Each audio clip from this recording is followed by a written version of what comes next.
Good evening, everyone.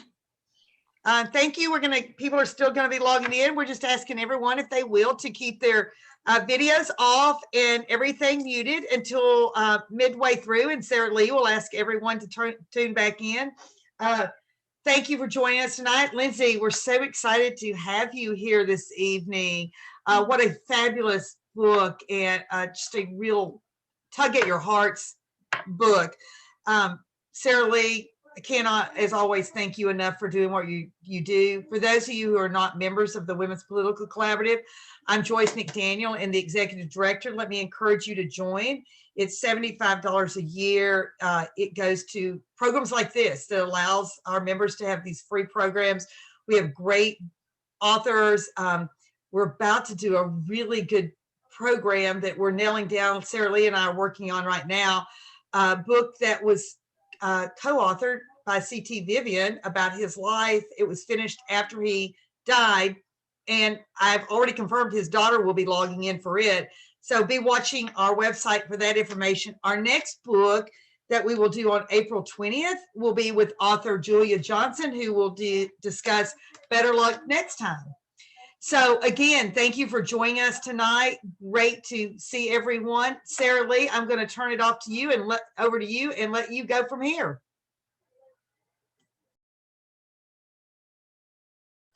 You're muted. Yes. Okay. Larry says yes. Okay, perfect. Thank you. She's putting my husband, Larry Woods, to work too. So great. Good. Welcome, everyone. I'm Sarah Lee Woods with Bookman Bookwoman, and I'm going to jump right in and talk to Lindsey. You all put some questions in chat, and we will also turn it over so you can do some live discussion. I have to say that I waited to read this book when I had an afternoon free. It was a celebration for getting taxes done, and I love this book. You can see all these Post-it notes. These were my notes. It was so much fun. And I really, really learned a lot.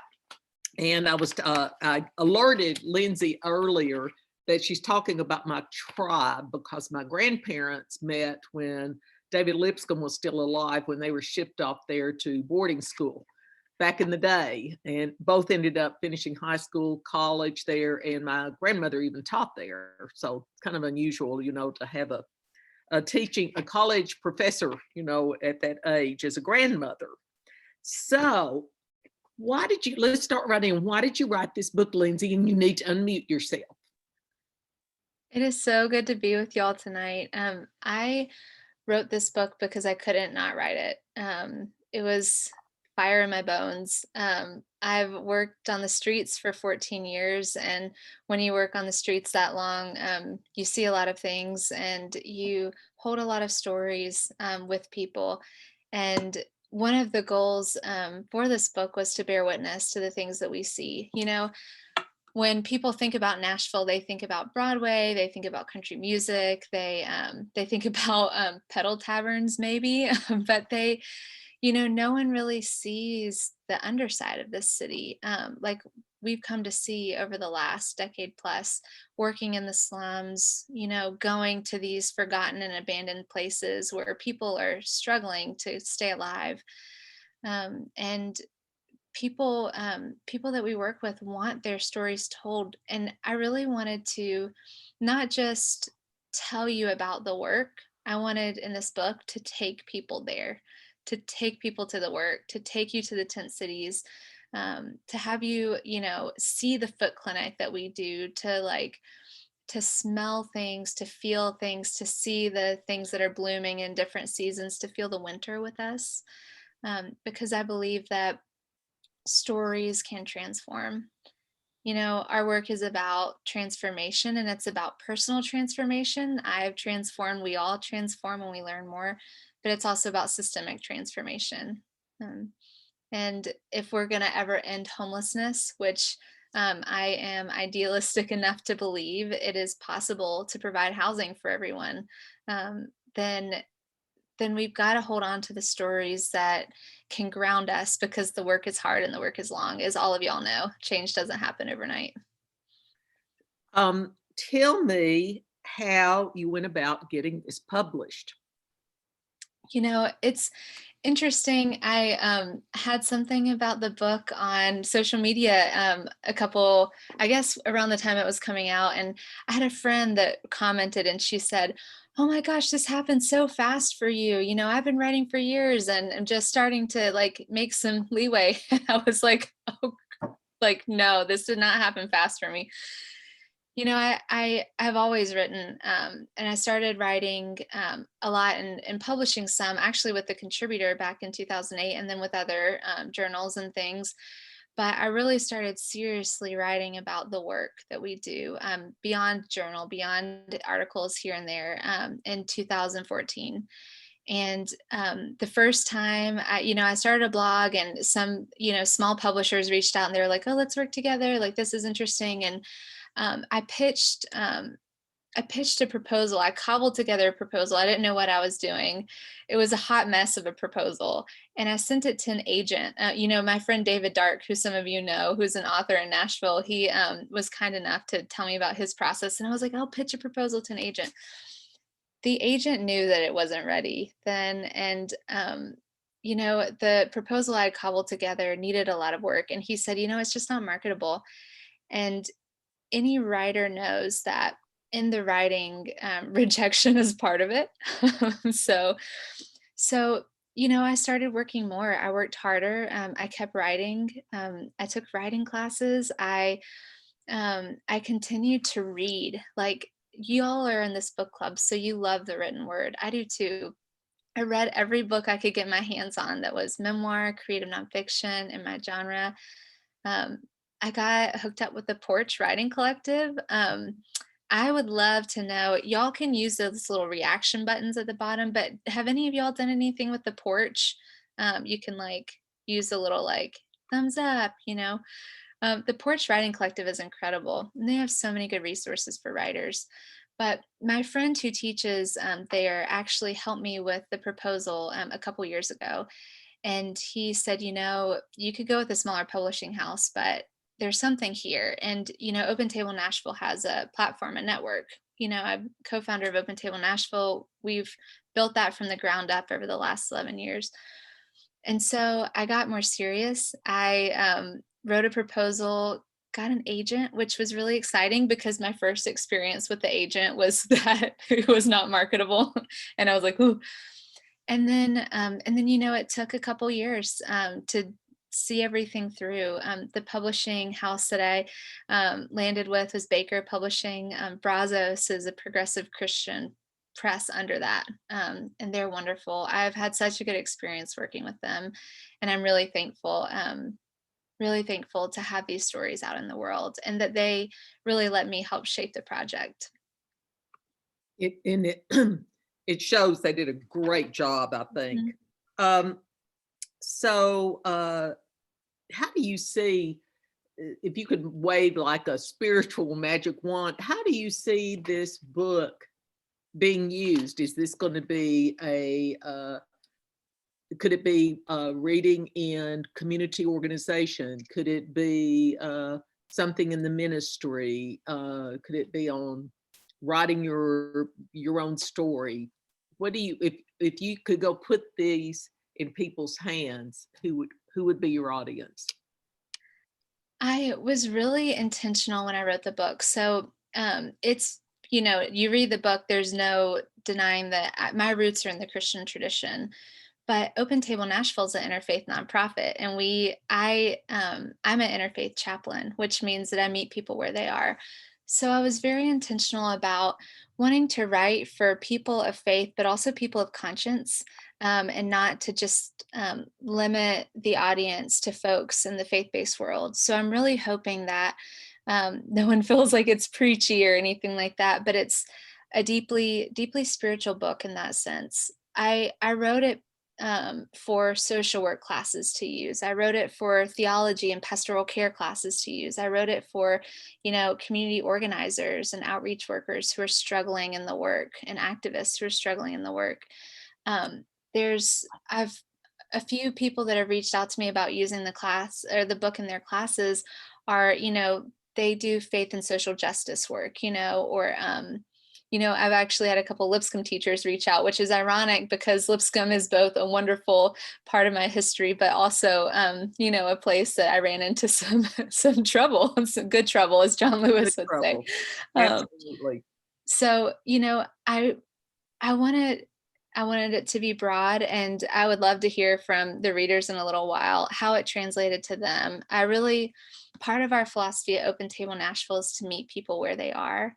And that's what I wanted readers to kind of have in the book.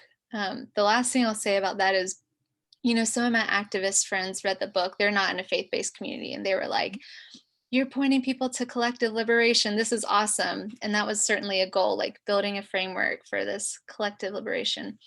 And then the next day, I talked to a Brentwood church, and the lady facilitating that group said, "I read your book and I fell in love with Jesus again." And I'm just like, so I hope it met people where they are. And I am thrilled about all of those. Like, it's great. It's really fun. It was fun to do. Um, did you journal when you were in college, or when you were going through your spiritual journey, to be able to go back and capture how you were feeling at that time? Yes. If you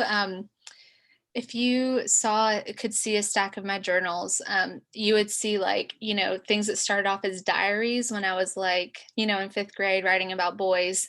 And then, like, in college, I like collaged journals. But basically, for this book, I was able to go back through all of my old journals and really try to pull out how I was feeling, and some of the language I was using, and some of the quotes that were standing out to me at that time. And that was really cool. It was, Flannery O'Connor says, writing is an act of discovery. And the writing process for me really helped me rediscover my roots in some way, because I was going back through my history. And I'm really thankful that I kept that. I have an 8-month-old, so I'm not journaling right now at all. Like, that, it's like not happening. And I wish it was, because there are great things to journal about these days. Like, our baby didn't sleep because he was teething. But I hope to be able to journal again, because it's, I maybe some of the other folks on the call are like this, but I process through writing. It's kind of how I make sense of things. And it was a lot of work, but fun to go back through those old entries. I think I'll encourage you to use a dictation some way, keeping notes on your phone if nothing Yes. else, because you've got the hardest job in the world right now. It's 24/7 with an 8-month-old. I'd love to tell you it'll change when they're 18, but I won't lie. So, what was your writing process? So, for writers, there's different parts of our brain we use at different times. There's time that you need to be in a creative zone, and that's kind of where we need space. We need woods, we need rivers, we need like good coffee shops, which hopefully will be open again soon. Maybe we need a glass of wine, maybe a cigarette from time to time. I certainly, from time to time, writing this book, needed something. But we need that creative energy. So walking in the woods was really good for me. Going to retreats centers like the Abbey of Gethsemane while it was open, and a couple local retreat centers like Pineal Ridge, and a great place called Cascade Hollow that my friend Ingrid McIntyre's family runs. Those places were really good for that kind of generative brain for me. And I would love to say that I just had this like beautiful writing time all the time. I had to fight to get the writing time. My work with Open Table Nashville is beautiful and utterly consuming. I absolutely love it. But I had to take days off. For a whole year, I knew if I was going to do this project, I would have to take Fridays off. And so my team was really supportive. I took a pay cut and I crammed every inch of work I could into Monday through Fridays, working like 10 to 12-hour days. And then Fridays, when I started Friday morning, I would get up just like it was work. I would leave the house and go to a coffee shop and get some good energy and maybe do a walk, and just write like it was my job Friday, Saturday, and Sunday for a year. and read books on writing and listen to books on writing while I was walking. And then the other part of your brain you need as a writer is that, like, research brain I had to have while I was going back through old papers, newspapers, like what date was Tent City supposed to close? I went back through old Tennesseans and contributors and all that jazz. And then there's the editor part of your brain too. And that's where you do all the revision work. Um, I would love to say that everything just came to me, but writing is hard work and it's a lot of revision. So luckily I was a part of a good writing group. I'd say if you're a writer, you know, writing is a solitary act in a lot of ways with a lot of solitude, but it's also a deeply communal act. And I was a part of a writing group that I met at the porch, and they were so wonderful. They were just lovely, and gave me such good feedback. So I'm indebted to all the people that helped me make connections and helped me hone my writing for this. Good.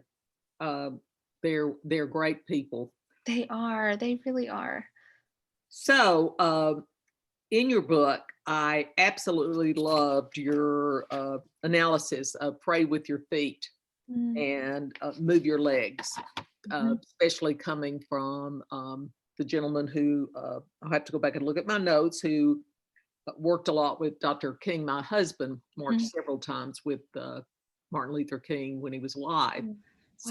So I've seen that in action, but I thought, oh, not so much church going, not so much theology, move your legs. So tell us a little bit about how that impacted you and the title of your book in Praying with Your Feet. I grew up in I would be so interested if others did too, but I grew up with a faith that was, very much about what we didn't do. I grew up in the Churches of Christ and I'm in recovery, even though I love Churches of Christ still. But my faith was taught to me as a very personal thing. It was about our personal morality. It stayed in church, the church buildings and the pews in our homes. Um, you know, it wasn't until I came to college to Nashville and I started rereading the prophets and I started studying about the civil rights movement and reread the gospel again and really started seeing, there's this thread of resistance and there's this thread of God being on the side of the poor and oppressed, and choosing the poor and oppressed throughout scripture. And the prophets are certainly fiery. Like, they would be run out of town. Like, they, and we're like, we kill our prophets. You just talked about Dr. King. Like, and then then we give them a day, like Ronald Reagan instituted Martin Luther King Day. So, you know, it's really, when I started realizing that my faith wasn't just about personal things, but it called me to act in the public sphere and it had social and economic and political implications. That's when I felt like it kind of took on a different life and really was so much more expansive than the very confined faith that I was taught to believe growing up. Um, Praying with our feet and that whole idea, when I came across Rabbi Heschel, who was my first kind of introduction to the quote, it opened up a world of possibilities to me. Activism and organizing were something other people did when I was growing up. It wasn't something that Christians did because I didn't know any Christians or people of faith doing it. So it's really allowed, again, me to have a more expansive life and to not have to, I don't know, not have to be something other than who I am. I'm really thankful for my roots, but um, certainly there's a lot of baggage with religion too, and I want to own that. But I love the idea of praying with our feet because in a time where so much oppression and so much injustice exists, like, we have to act. Like, we have to. We are complicit if we're not taking a side. That civil rights song, "Which Side Are You On?" Um, we have to choose a side. And so I'm hoping that for folks who are like me, kind of raised maybe in a more sheltered way or a, privatized faith way, I hope this will open the door for them to participate in more justice work and to actually bring collective liberation, kingdom of God, beloved community on earth, in the here and now. So it's a wonderful goal to have. And like I said, I come from the same place. And as I've struggled a lot, I had to realize that some of the people that were teaching me were doing the best that they could at that time. Yes. Doesn't mean I have to accept it. But, this kind of it is what it was, too. So I certainly understand that. And being married to someone who came from a very activist and is part of an activist family based on going out and doing good works for people, it's fun seeing the interchange about what those secret words mean. So Yes. let's get into some of the fun stuff, because I've shared with the background, and I talked to Lindsey. I also grew up in the Church of Christ and been involved in politics all my life, and know a little bit about Metro, which is once you're in local politics, as our judge who's here knows, that's very, very hard, because you're front and center. Mm. How did you feel on page 4? So you started out, the college administration discouraged you from your activism. I went to when I was in the Church of Christ College, I was in the dean's office a lot. So and being shocked, because of what I thought I was doing was the right thing, or what Jesus would do. How did that impact you?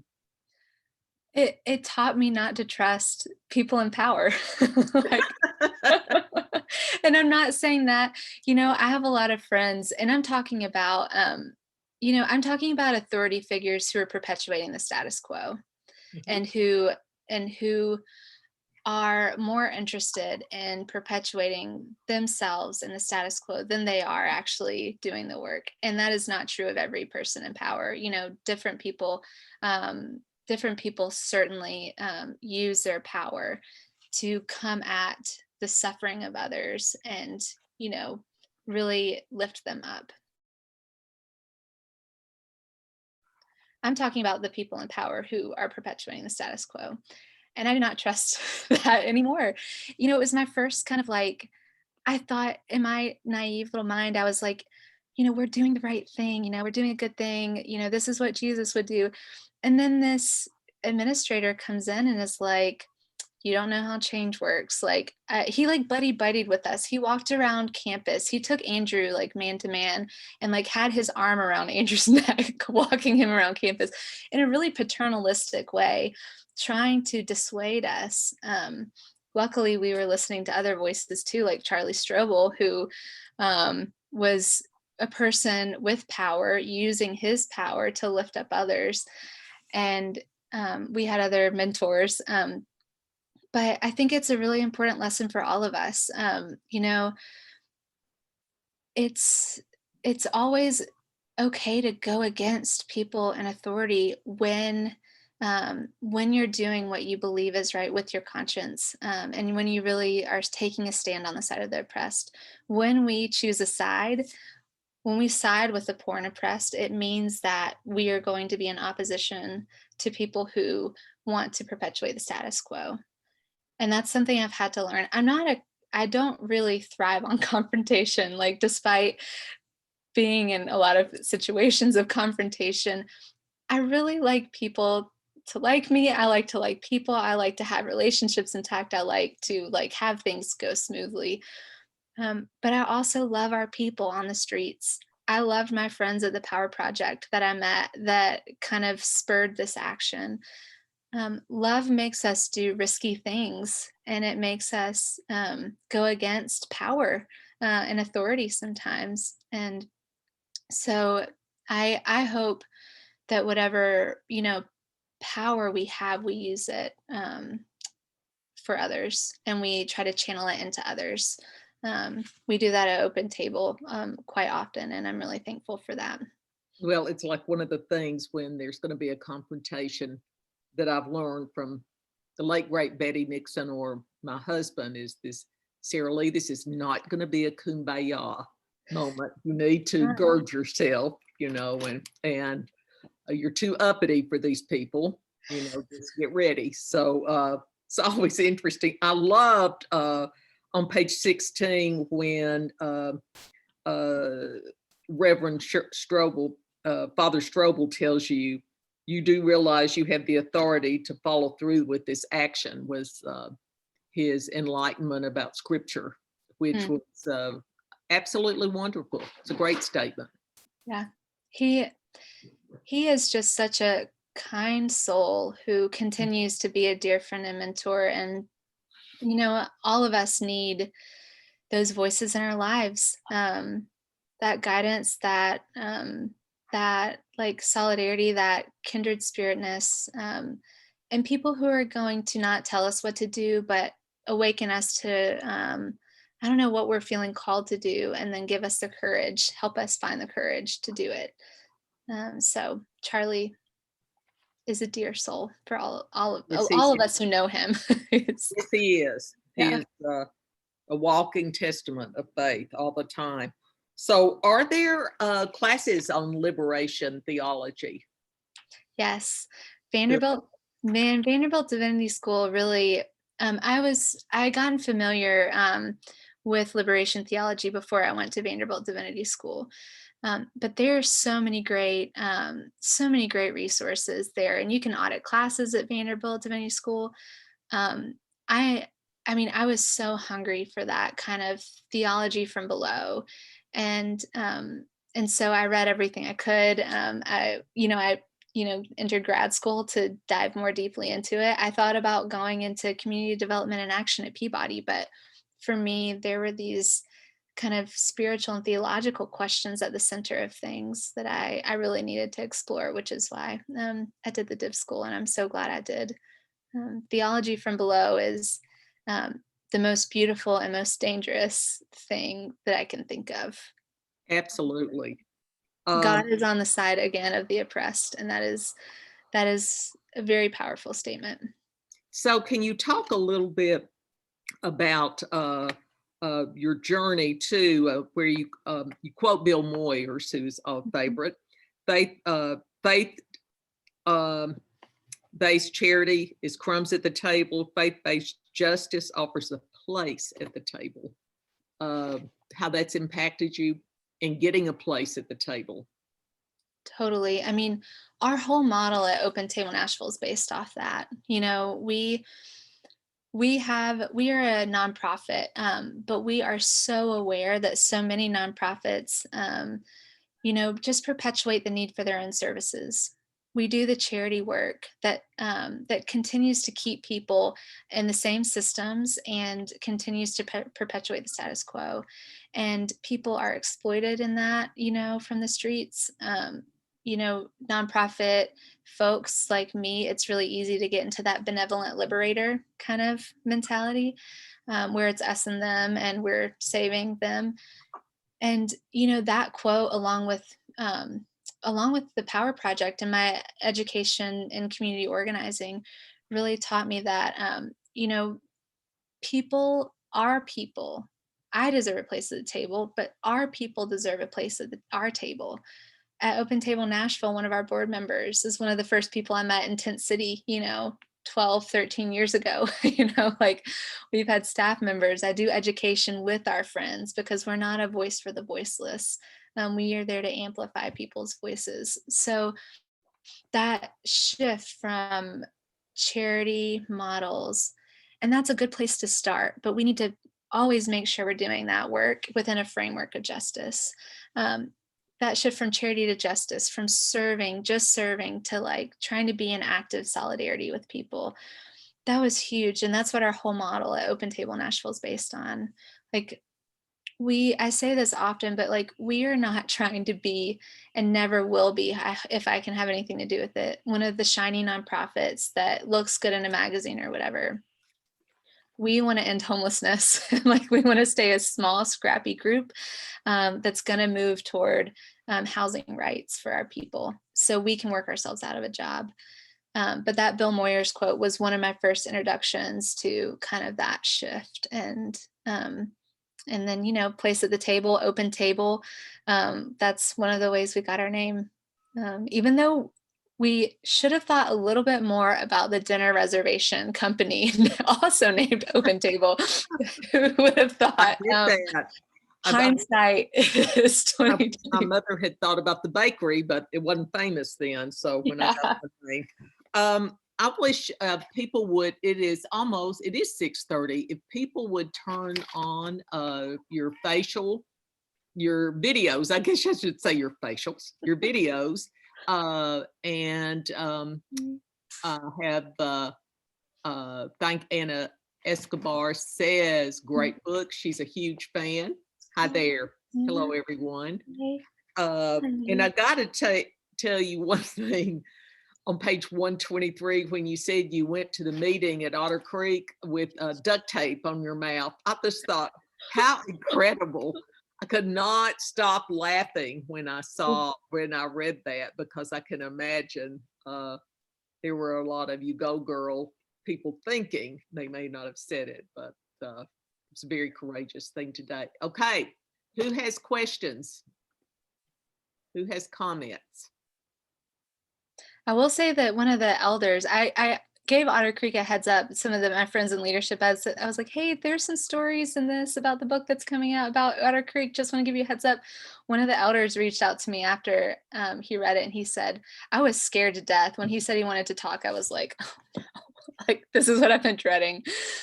But he called me and he was like, I'm so glad you wrote this. He was like, when you did that, I was like, I am so proud of you. He was like, I told them, let her speak. He was like the one elder that was supportive. So that was really sweet to hear. And I felt a little bit affirmed. So I hope people aren't too mad at me.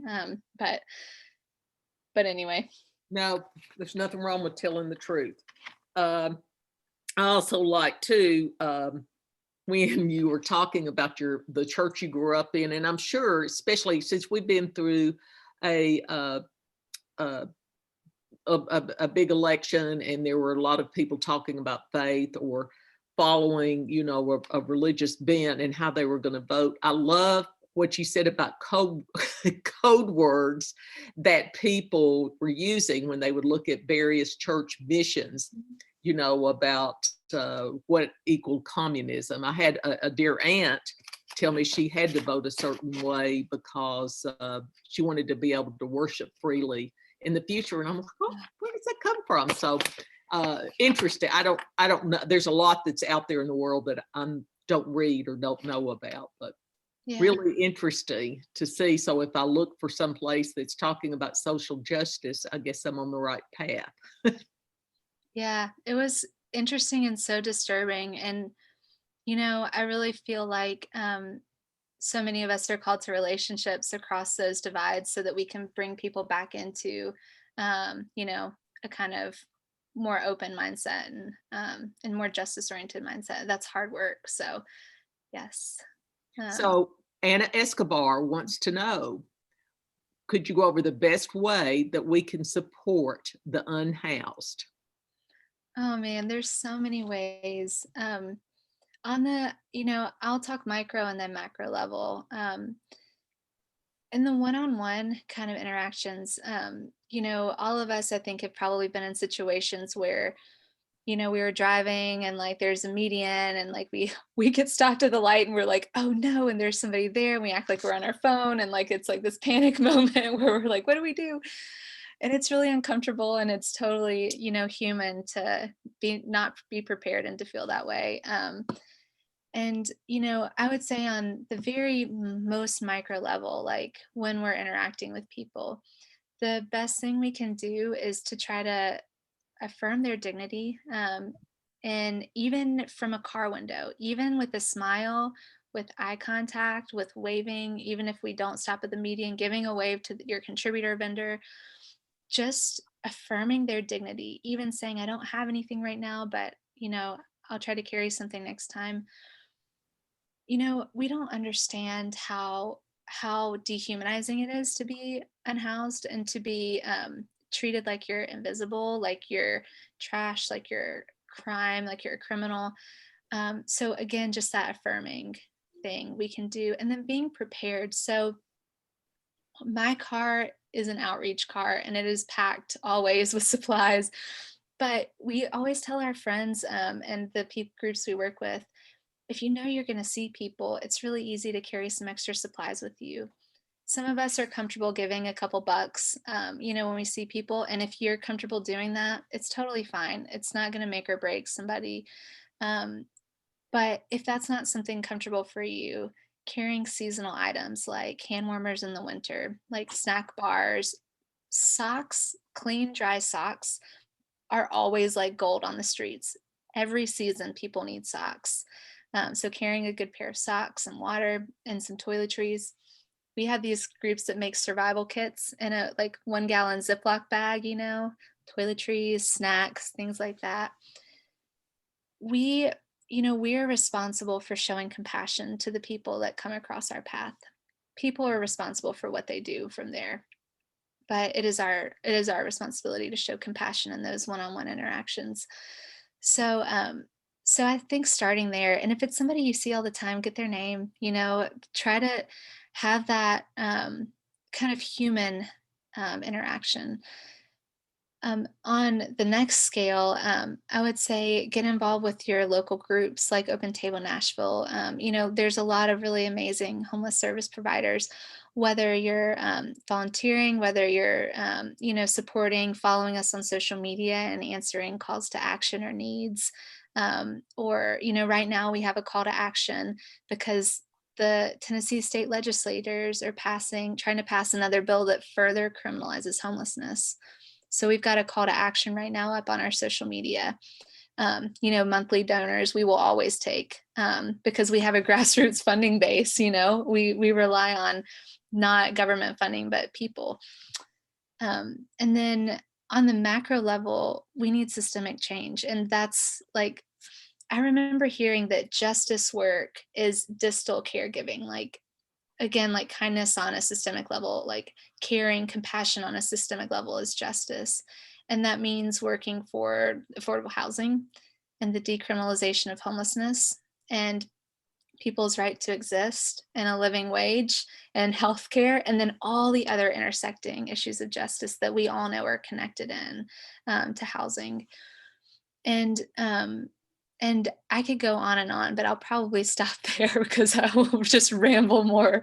Um, but yeah, I would definitely just remind people that just the way you treat people can change people's body chemistry, like that you pass on the street. So just treating people with dignity is enough in that moment too. Have things changed in the NIMBY, not in my backyard?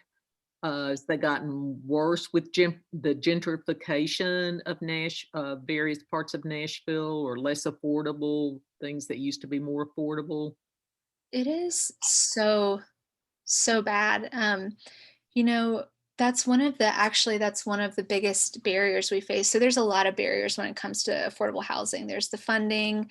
We can pass stuff on the Nashville level through city council, but the state can preempt it, which has happened when we look at affordable housing policies.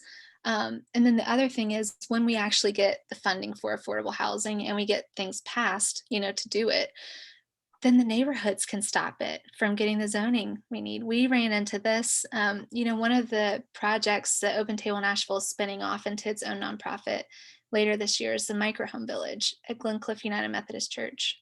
I don't know if y'all remember that, but several years back when we started that project, the neighborhood rose up against it and tried to shut it down and made very personal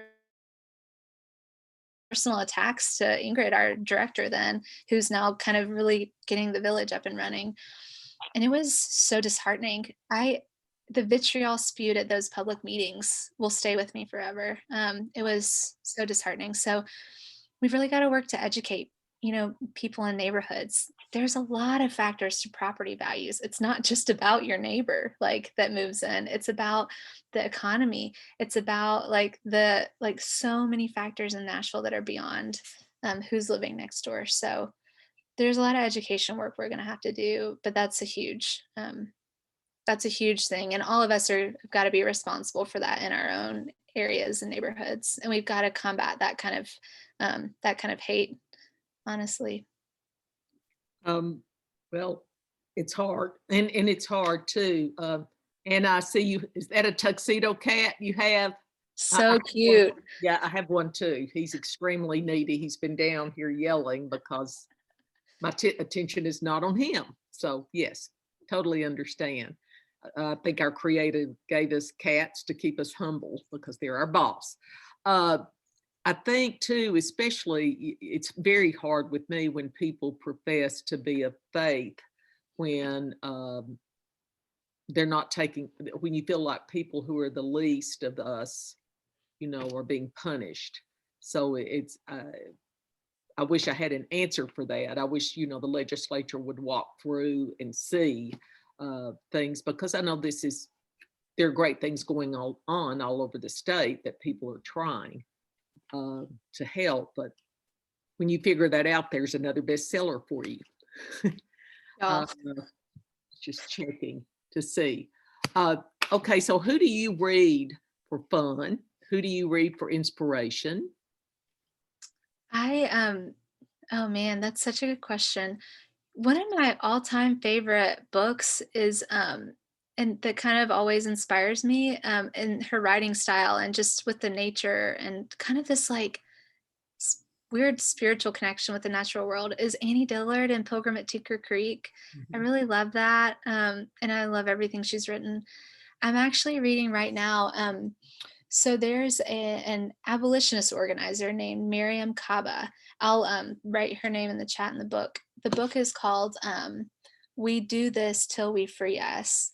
And it's a collection of kind of abolitionist writing and transformative justice work, really trying to point toward imagine and organize and believe that another world is possible, that you know we are going to work toward a society without cages, where everyone has housing, where everyone has what they need, so that we're not incarcerating on a mass scale Black, brown, poor folks and folks with mental health conditions. You know, it's a really that's an inspiring read right there.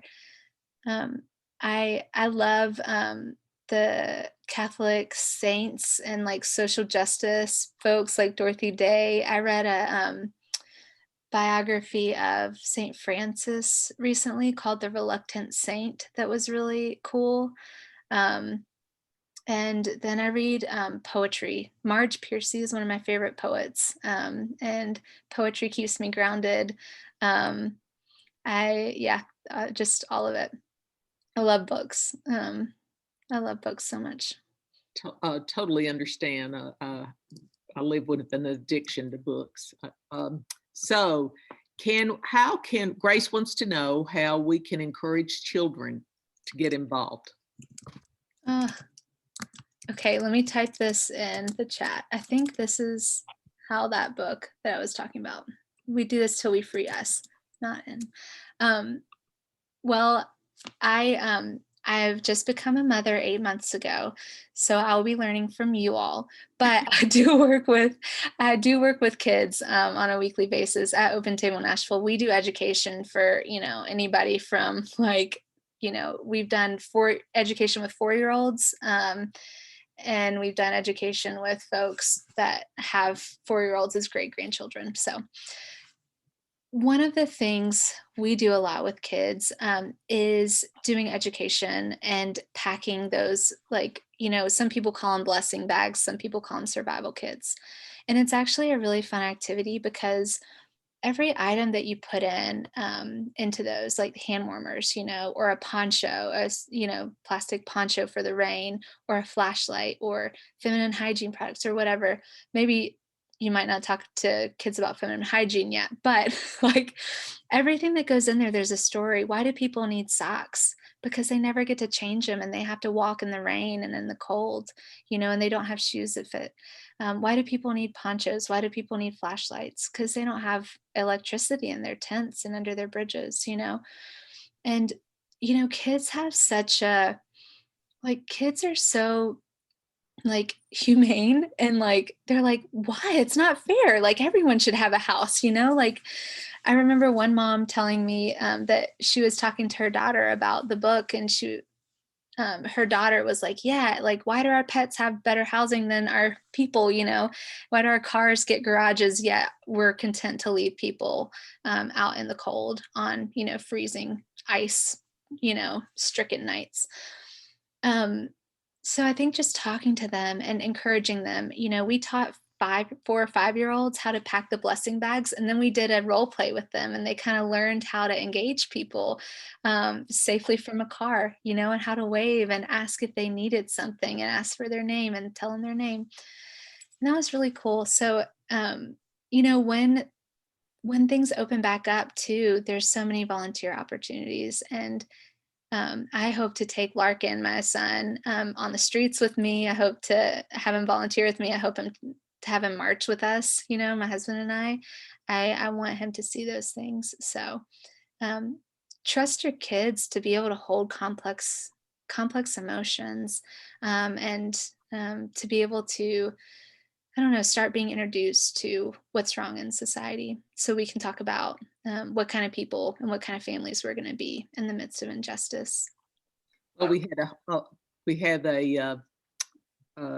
a lot of children at our border, which a lot are going to be homeless, I guess, until, I mean, they're housed right now. Yeah. I thought about that today, just these kids are homeless.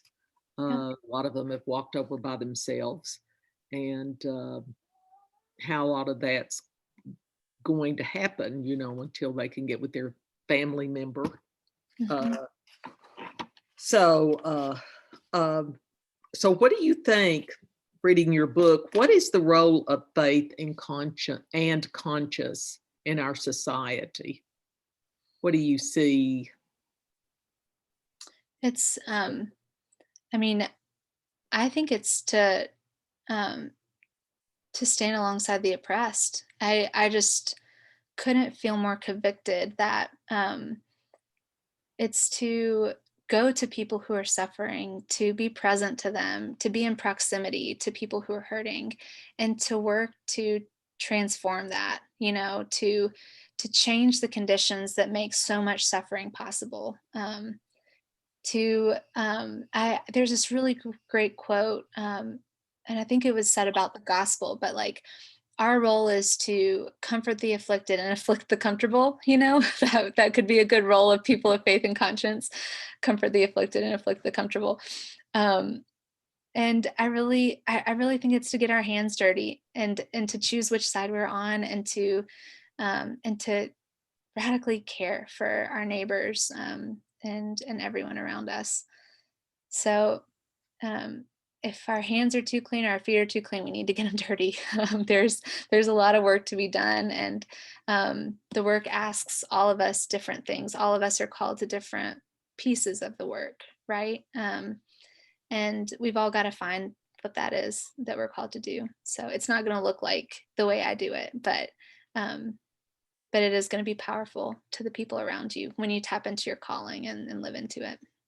What do you so how do you feel like your role is going as a street chaplain, chaplain for, I'm not sure what you want your title to be, but when you were talking about going through an ordination process, that's what you saw yourself as.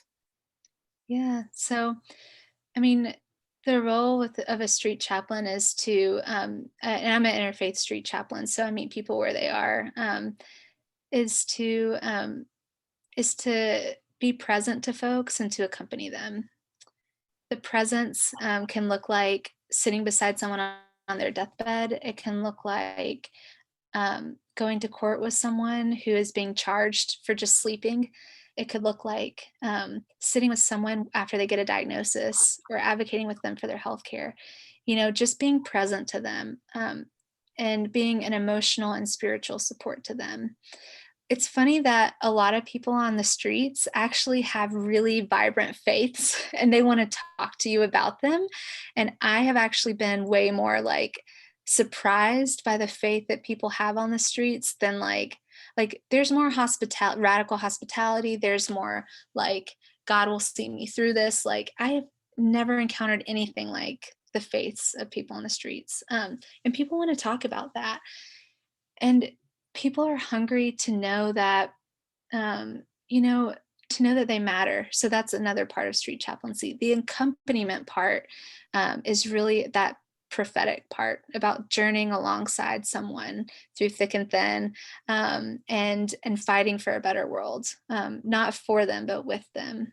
And that's the part I love. But it's a work of healing, healing, um, working toward the healing of people, but also very broken systems that are crushing others.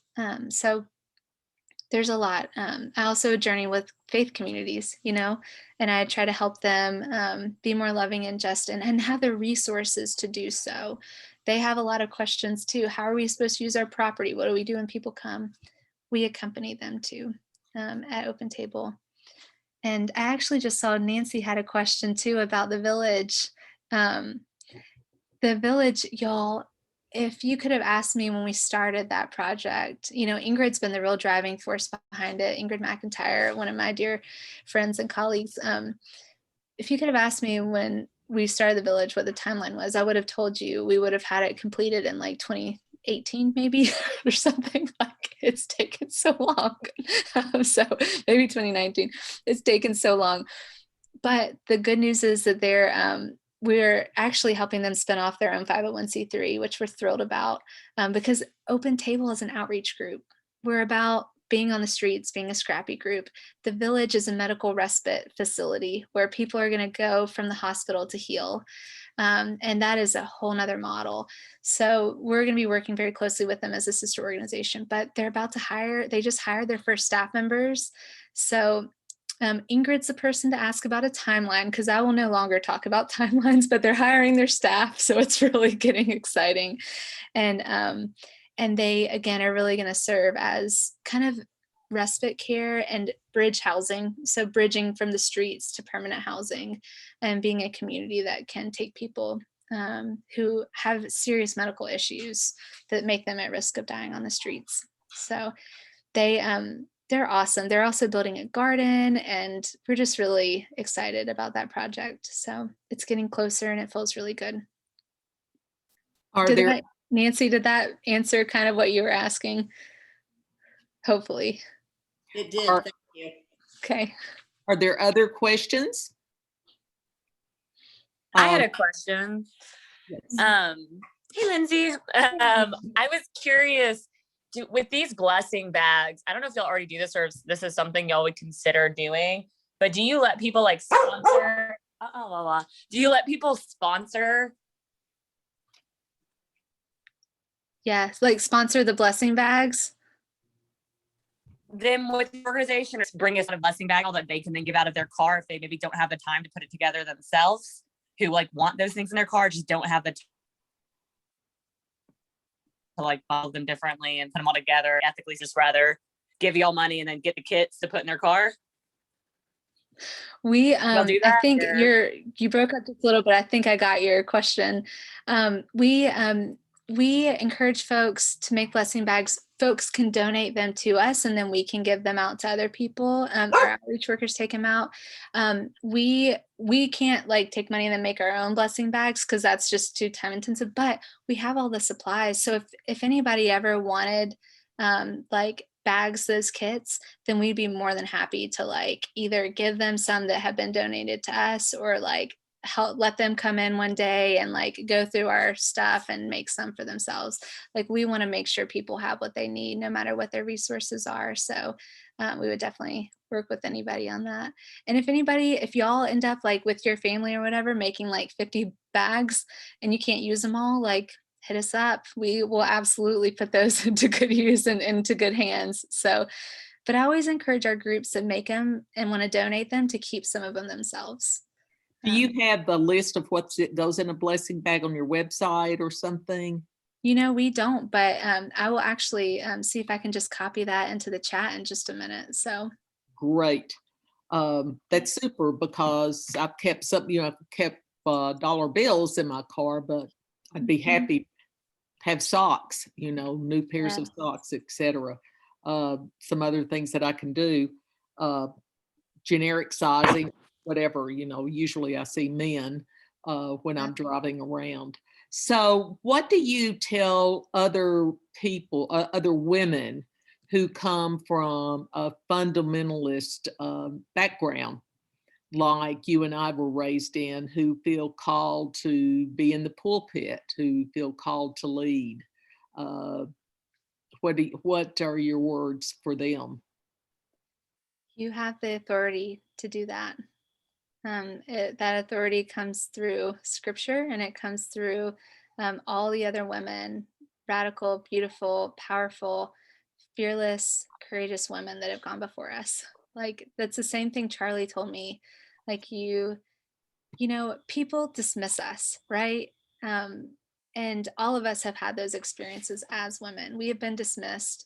And I am sad to see so many women having to fight for a place at the table, but that is so many of our stories, and we can use that to kind of lift up the next generation of women.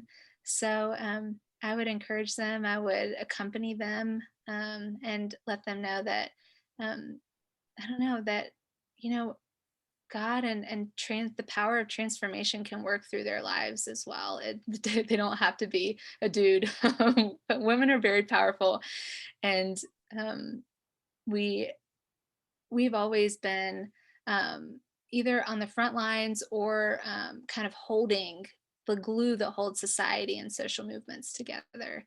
And I'm proud to be in that tradition of women who say, yes, I can, and I will step into these roles because that's where I'm being called. So I'm sorry that you don't want me there, but we got to do it, right? We got to push. And that's what y'all are doing in so many ways. So it's cool to be with y'all. This has been wonderful. Lindsey, I hope you'll come back and join us for some other events. We'll certainly spread the word about this great book.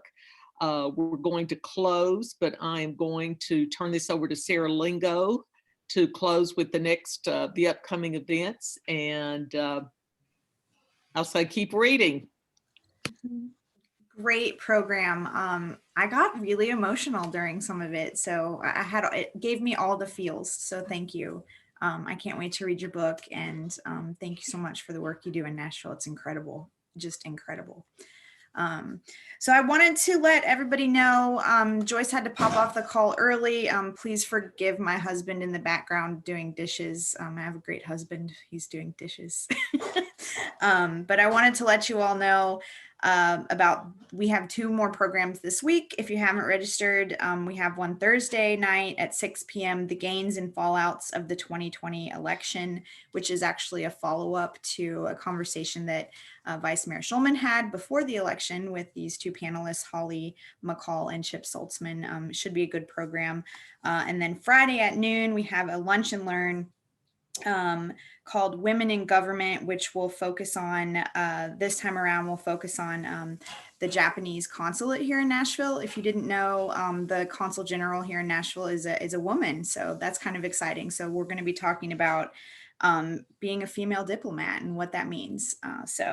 And then our next book club is Better Luck Next Time on April 20th. Better Luck Next Time by Julia Johnson, and hope you, that's already up on the website. Everything's up on the website to register. So please go ahead and do that, wpctn.com. Thank you everyone for joining. So good to be with y'all. Thank you so much, Lindsey and Sarah Lee. Thank you, Sarah Lee. Bye. Bye.